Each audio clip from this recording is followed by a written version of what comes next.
بسم اللہ الرحمن الرحیم جی، میں ہوں ذوالفقار علی شاہ اور آپ دیکھ رہے ہیں Margalla T V news channel. آج کی نشست میں جو ہم بات کریں گے وہ ہے کہ خان صاحب تحریک انصاف کے بانی چیئرمین عمران خان صاحب نے ایک مرتبہ پھر ملٹری اسٹیبلشمنٹ کو مذاکرات کی آفر کی ہے۔ چند دن پہلے علیمہ خان کی طرف سے یہ ملٹری اسٹیبلشمنٹ کو مذاکرات کی جو پیشکش تھا اس کا پیغام دیا گیا، لیکن جب وہاں سے جواب نہیں آیا اس پیشکش کا، تو اس کے بعد 30 جولائی کو خان صاحب نے جیل کے اندر صحافیوں سے گفتگو کرتے ہوئے جو ہے نا ایک مرتبہ پھر مذاکرات کے لیے کہا اور ملٹری اسٹیبلشمنٹ کو کہا کہ وہ اپنا مذاکرات کے لیے اپنا بندہ مقرر کریں۔ اس پر بقول شخص سے کسی نے کہا کہ ملٹری اسٹیبلشمنٹ نے کہا کہ جی محسن نقوی کو انہوں نے جب اپنا مقرر کیا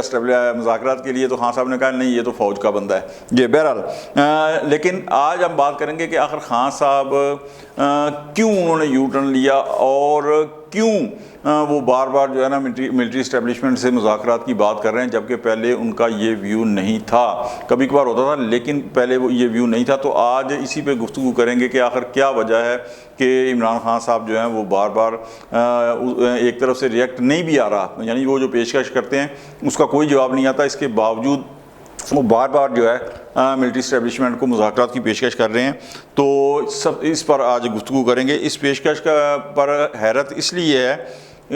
کہ ایک اور پوائنٹ آف ویو سے دیکھا جائے کہ تحریک انصاف محمود خان اچکزئی کی قیادت کے اندر تحریک تحفظ آئین کے پرچم تلے آئین کی سر بلندی کے لیے جدوجہد کر رہی ہے، اور دوسری طرف ملٹری اسٹیبلشمنٹ کو مذاکرات کا کہہ کر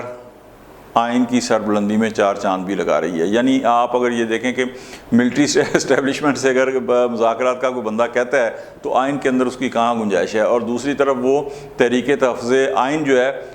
اس کی بھی وہ ظاہر ہے کہ سرخیل ہے، اسی کی کوششوں سے یہ سارا کچھ بنا۔ باقی تو وہ جماعتیں جو ہیں وہ ظاہر ہے کہ ساری ٹانگا پارٹیاں ہیں، اصل تو تحریک انصاف ہی ان کے اندر ہے۔ تو جب خان صاحب ملٹری اسٹیبلشمنٹ کو مذاکرات کے لیے کہتے ہیں تو کچھ لوگوں کے نزدیک وہ کہتے ہیں کہ جناب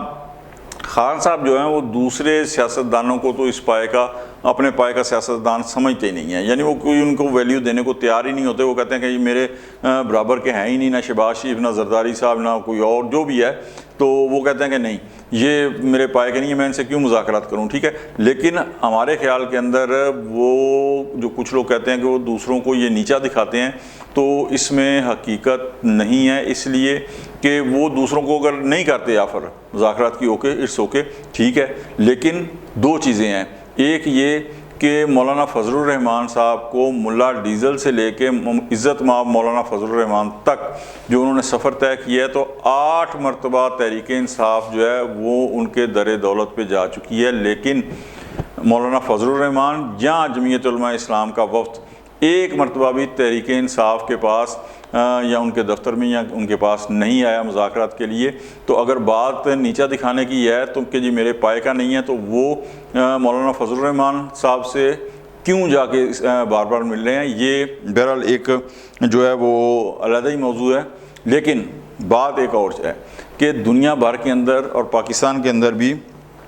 لوگ سیاستدان جیلوں میں جاتے ہیں، بلکہ پہلے تو یہ کہا جاتا تھا کہ جیل جو ہے وہ سیاستدانوں کی ایک قسم کی اکیڈمی ہے جہاں وہ کندن بن کے جو ہے وہ نکلتے ہیں۔ اس کے اندر خود محمود خان اچکزئی صاحب کے جو والد ہیں عبدالصمد اچکزئی صاحب، انہوں نے 35 سال جیل کاٹی۔ ذوالفقار علی بھٹو صاحب، محترمہ بینظیر بھٹو، محترمہ نصرت بھٹو صاحبہ، آصف علی زرداری، وہ جنرل ضیاء دور میں یہ پاکستان پیپلز پارٹی کی پوری قیادت اور ان کے کارکن جیلوں میں رہے، 60,000 کوڑے لگے، جیل، پھانسیاں، سب کچھ ہوتا رہا۔ اچھا، آصف علی زرداری صاحب 14 سال جیل میں رہے ہیں، ٹھیک ہے۔ اور تحریک انصاف کے دور کے اندر حزب اختلاف کا وہ کون سا لیڈر تھا کہ جو جیل میں نہیں گیا، لیکن جیل کے اندر جا کر کسی نے اس طرح اسٹیبلشمنٹ کے ترلے منتیں نہیں کی؟ یہ بذات خود، جس طرح میں نے کہا نا جی وہ دوسروں کو وہ نیچا دکھاتے ہیں، تو یہ بذات خود جو ہے کسی اور لیڈر نے اپنی جو ہے نا گریس سے جیل کاٹی ہیں اور پابند سلاسل جو رہے ہیں وہاں جا کے انہوں نے ترلے منت نہیں کی۔ لیکن اگر خان صاحب کر رہے ہیں تو یہ خود بذات خود ان کے لیے جو ہے نا ان کی ذات کے لیے، ان کی عزت کے اوپر حرف آتا ہے، یہ تو یہ ان کے لیے بھی کوئی بہت زیادہ عزت افزائی کا مقام نہیں ہے کہ وہ جو ترلے منت کر رہے ہیں دوسروں نے کسی نے نہیں کیے۔ کوئی شک نہیں ہے اس کے اندر کہ پاکستان کی ملٹری اسٹیبلشمنٹ جو ہے پاکستان کی سیاسی تاریخ کے اندر انتہائی اہم کردار ادا کرتی رہی ہے، بلکہ اگر یہ کہیں کہ پاکستانی سیاست کے اندر جو میجر پلیئر ہے وہ پاکستان کی اسٹیبلشمنٹ ملٹری اسٹیبلشمنٹ رہی ہے تو غلط نہیں ہوگا۔ لیکن اس کے باوجود اور یہ بھی بات صحیح ہے کہ حکومتیں گرانے میں اور حکومتیں لانے میں بھی ان کا کردار رہا ہے، جیلوں میں بھیجنے میں، جیلوں سے نکالنے میں بھی ان کا کردار رہا ہے۔ آصف علی زرداری 1990 کے بعد جب 1993 کے اندر پاکستان پیپلز پارٹی کی 1990 میں پاکستان پیپلز پارٹی کی گورنمنٹ گرائی گئی، جیل میں گئے، جیل سے سیدھا آ کے نگراں وزیر کا اوتھ لیا۔ اس کے بعد پھر جب 1996 کے اندر گرائی گئی تو جناب گورنر آف پنجاب سے اریسٹ ہوئے۔ یہ ساری تاریخ ہے پاکستان کی، لیکن کسی نے اس طرح جیل سے پیغام نہیں بھیجے کہ جناب آئے مر گئے کھپ گئے ہم سے مذاکرات کریں۔ اس طرح انہوں نے اپنی گریس جو ہے نا وہ ختم نہیں کی، بلکہ بڑی جو ہے نا حوصلے سے بہادری سے جو ہے وہ جیل کاٹتے رہے۔ اور میں آپ کو ایک چیز بتاؤں کہ جس طرح میں نے کہا نا کہ ملٹری اسٹیبلشمنٹ کا کردار رہا ہے، یہاں ایک آپ کو مثال دیتا ہوں کہ جنرل مشرف کے ساتھ محترمہ شہید بی بی کا جو NRO ہوا تھا تو دبئی کے اندر مذاکرات ہوئے تھے، اور ظاہر ہے کہ مذاکرات کا کوئی ایک دور تو نہیں ہوا ہوگا، ایک سے زیادہ دور ہوئے ہوں گے، اس لیے کہ سب بڑا کچھ طے ہونا ہوتا ہے مذاکرات کے اندر۔ لیکن پورا NRO ہو گیا، جنرل مشرف نے وہ NRO اناؤنس کیا، قانون بنایا، سب کچھ بنایا، لیکن ان دنوں کے آپ میڈیا اٹھا کے دیکھ لیں، اخبارات اٹھا کے دیکھ لیں، یہاں جو نوجوان نسل ہے وہ تھوڑا سا جو بڑے ہیں کیونکہ زیادہ دیر نہیں ہوا، 17 سال ہوئے ہیں ان کو گزرے ہوئے، کہ دیکھ رہے کہ کیا پاکستان پیپلز پارٹی کی قیادت یا محترمہ بے نظیر بھٹو کی طرف سے، آصف علی زرداری کی طرف سے یا مخدوم امین فہیم یا جو بھی تھی ان کی طرف سے اس طرح کے بیانات آئے تھے کہ حال ہوئے ہم سے مذاکرات کرو، مر گئے کھپ گئے؟ نہیں آئے، اس لیے کہ جو کچھ بھی ہوتا ہے یہ سارا کچھ اندر کھاتے بہت کچھ ہوتا ہے، لیکن پبلک کے سامنے جو ہے نا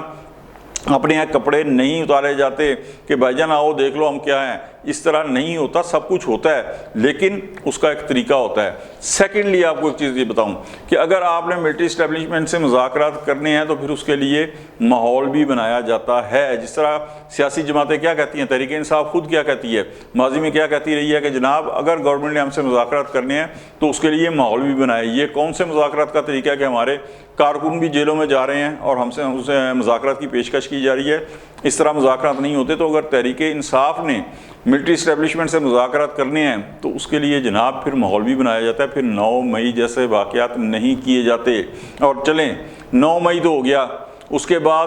متواتر سوشل میڈیا کے اوپر متواتر ملٹری کے خلاف، پاکستان کی افواج کے خلاف، اس کی قیادت کے خلاف جو ایک کمپین چلائی گئی اور چلائی جا رہی ہے اسٹل، تو سر یہ کوئی مذاکرات کے لیے ماحول نہیں ہے۔ سب کو پتہ کہ یہ کمپین کون چلا رہا ہے۔ اور جہاں تک خان صاحب نے یہ کہا کہ جی میں نے تنقید کی ہے ملٹری کے اوپر، الزامات نہیں لگائے، تو اس بات میں بھی کوئی صداقت نہیں ہے، اس لیے کہ سٹنگ ایک فوج کے ایک جو ادارہ ہے اس کے جو سربراہ تھے اس کے اوپر انہوں نے قتل کا الزام بھی لگایا۔ اس کے بعد جب وہ 9 مئی کو گرفتار ہوئے ہیں، 8 مئی کو، تو عدالت کے احاطے کے اندر بیٹھ کے، مجھے آج بھی یاد ہے کہ ٹی وی کے اوپر جو اسکرین آیا تھا، صحافی کا سوال کا جواب دیتے ہوئے انہوں نے یوں گردن موڑ کے کہا تھا کہ اس کا ذمہ دار انہوں نے جناب آرمی چیف کو ٹھہرایا تھا۔ تو الزامات بھی لگتے رہے ہیں، سب کچھ ہوتا رہا، تو یہ ماحول بھی بنایا جاتا ہے مذاکرات کے لیے۔ ایسا نہیں ہے کہ جناب آپ کہیں مذاکرات کے لیے تو اگلا راضی ہو جائے۔ اب آپ اگر متواتر سوشل میڈیا کے اوپر فوج پاکستان کے خلاف مہم، اور بڑی زہریلی کمپین ہے، میں آپ کو یہ بتاؤں، سب کو اس کا پتہ ہے کہ کس طریقے سے مہم چل رہی ہے۔ صرف آپ یہ نہ کہیں کہ جنرل جناب عاصم منیر صاحب کے، نہیں، پوری فوج پاکستان کے خلاف۔ تو یہ سمجھیں کہ سیاست نہیں، کسی شخصیت کے خلاف نہیں، بلکہ ریاست کے خلاف جو ہے وہ وہاں تک جو ہے نا اس حدود کے اندر جو ہے نا ریڈ لائن کراس کر کے داخل ہوا جا رہا ہے۔ تو ایسے ماحول کے اندر اگر آپ ملٹری اسٹیبلشمنٹ کو کہیں گے کہ جناب مذاکرات، تو وہ مذاکرات کیسے کرے گی؟ تو اس کے لیے ظاہر ہے کہ کسی راکٹ سائنس کی تو ضرورت نہیں ہے۔ اور پھر اس کا نتیجہ کیا نکلے گا؟ وہ اس آفر کا نتیجہ